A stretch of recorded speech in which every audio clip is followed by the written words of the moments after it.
বছরে যে কোনো সময়ে আপনি যদি রাস্তায় 1 টাকার কয়েন খুঁজে পান, সেই টাকার কয়েন আপনার বাড়িতে এনে করুন এই ছোট্ট একটি কাজ। আপনার জীবন থেকে কখনোই মা লক্ষ্মী দেবী চলে যাবে না। মা লক্ষ্মী দেবী আপনার গৃহে সারা বছর অধিষ্ঠান করবে। জীবনে কখনোই আপনার আর্থিক কষ্ট আপনাকে দেখা দেবে না। নমস্কার বন্ধুরা, আমি সুচরিতা। আমার রিয়ান সোনা সুচরিতার আরেকটি নতুন ভিডিওতে আপনাদের সকলকে স্বাগত জানাই। বন্ধুরা, আশা করছি আপনারা সকলেই ভালো আছেন। আপনারা একটা কথা হয়তো স্বীকার করবেন, আমাদের জীবনে যখন বিভিন্ন রকমের খারাপ সময় আসে বা ভালো সময় এসে থাকে, তার আগে কিন্তু ভগবান আমাদের নানা দিক থেকে সংকেত দিয়ে থাকে। আমি আপনাদের উদ্দেশ্যে জানাবো, রাস্তায় যদি আপনারা 1 টাকার কয়েন কুড়িয়ে পান, সেই টাকা আপনি কখনোই কাউকে না দিয়ে আপনার গৃহে নিয়ে আসুন এবং এই ছোট্ট একটি কাজ করুন। এই ছোট্ট একটি 1 টাকার কয়েন আপনার জীবন বদলে দিতে পারে। আপনি মনে রাখবেন, আপনি যে রাস্তায় 1 টাকার কয়েন কুড়িয়ে পেলেন, তাহলে বুঝে নিতে হবে মা লক্ষ্মী দেবী আপনার গৃহে আসতে চাইছে। আপনার কর্তব্য মা লক্ষ্মীকে আগমনের জন্য প্রস্তুত করুন। এইভাবে নিজেকে তৈরি করুন, মা লক্ষ্মী যেমন মা লক্ষ্মী দেবী আপনার গৃহে যেন সারা বছর অধিষ্ঠান করে।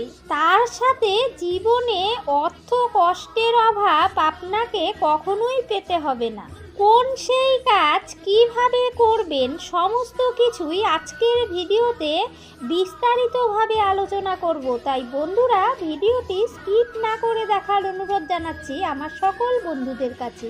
ভিডিওটি যদি কোনো অংশ আপনাদের ভালো লেগে থাকে তো লাইক, কমেন্ট, শেয়ার করবেন। নতুন বন্ধুরা চ্যানেলটিকে সাবস্ক্রাইব করে রাখার অনুরোধ জানাচ্ছি। পাশে থাকা বেল বাটনটি অন করে রাখলেই আমি নতুন ভিডিও আপলোড দেওয়ার সাথে সাথেই আপনাদের কাছে পৌঁছে যাবে। চলুন বন্ধুরা, শুরু করি আজকের ভিডিও। আমরা দৈনন্দিন জীবনে চলার পথে রাস্তায় কম বেশি অনেকেই টাকা কুড়িয়ে পাই। এটি কিন্তু অনেকেই খুব সামান্য ঘটনা বলেই মনে করেন। সেই টাকা কিন্তু আপনার জীবন পরিবর্তন করে দেবে। অর্থাৎ মা লক্ষ্মী দেবী আপনার গৃহে আসতে চাইছেন। মনে রাখবেন, যে গৃহে মা লক্ষ্মী দেবীর অধিষ্ঠান হয়, সে গৃহে কখনোই অর্থ কষ্টের অভাব হয় না। ঠিক তেমনি পরিবারের সকলেই ভালো থাকে, সুখে শান্তিতে বাস করে।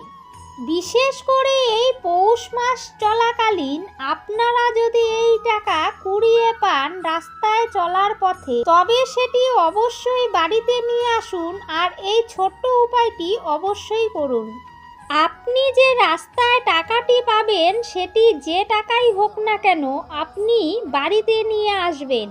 তারপরে যেই কাজটি করবেন সেটি হলো গঙ্গা জল দিয়ে কয়েনটিকে ধুয়ে নেবেন। এরপর আপনি নিজে শুদ্ধ বস্ত্র পরে অবশ্যই তুলসী তলায় গিয়ে এই টাকাটিকে তুলসী তলায় গাছের গোড়ায় রেখে দেবেন। তার সাথে একটি প্রদীপ জ্বালিয়ে দেবেন। সন্ধেবেলায় যদি এই কাজটি করতে পারেন তাহলে খুবই ভালো হয়। 2 হাত জোর করে মাকে স্বাগত জানাবেন, মনে মনে বলবেন, মায়ের যে বিশেষ মন্ত্র রয়েছে সেটি বলবেন। মন্ত্রটি হল ওম শ্রী মা লক্ষ্মী আয়ে নমঃ। এই মন্ত্রটি আপনারা অবশ্যই 3 বার উচ্চারণ করবেন। 2 হাত জোর করে আপনার সকল মনস্কামনা মাকে জানাবেন। 2 হাত জোর করে মাকে অবশ্যই স্বাগত জানাবেন। 2 হাত জোর করে মাকে অবশ্যই ডাকবেন। এই ছোট্ট উপায়টি যদি আপনি আপনার গৃহে করতে পারেন, পৌষ মাসে বা বছরের যে কোনো সময়ে রাস্তার কুড়ানো টাকা দিয়ে এই কাজটি করতে পারেন, আপনার জীবনে সৌভাগ্য আসতে কেউ আটকাতে পারবে না। মা লক্ষ্মী দেবী আপনাকে নিজেই সংকেত দিচ্ছে যে মা লক্ষ্মী আপনার গৃহে আসতে চলেছে। আপনার কর্তব্য আন্তরিকতার সাথে, ভালোবাসার সঙ্গে, শ্রদ্ধার সাথে, ভক্তির সাথে মাকে স্বাগত জানানো। এই বিশেষ কাজটি আপনারা অবশ্যই করবেন। অনেকেই বাড়িতে টাকা কুড়িয়ে টাকা নিয়ে আসতে চায় না, ব্রাহ্মণ বা কোনো দরিদ্রকে দিয়ে দেয় বা মন্দিরে দিয়ে দেন। এটি খুবই ভালো। এর পাশাপাশি যদি আজকের উপায়টিও করতে পারেন তাহলে অনেক ভালো হবে, অত্যন্তই উপকৃত হবেন এই উপায়টি করলে। মা লক্ষ্মী দেবীর জিনিস আপনি আপনার গৃহে এনেছেন, তা আপনি তুলসী তলায় রেখে দিয়েছেন। তুলসী তলা মানেই আমরা সকলেই জানি দেব দেবীর বাস। আপনি মাকে স্বাগত জানালেন এই বিশেষ মন্ত্রের সাথে এবং মাটির প্রদীপ জ্বালিয়ে। এতে মা অত্যন্তই আপনার প্রতি প্রসন্ন হবেন। মায়ের কৃপা আপনার গৃহের প্রতিটি সদস্যের উপর থাকবে এবং পরিবারের আর্থিক আয় উন্নতি বাড়বে।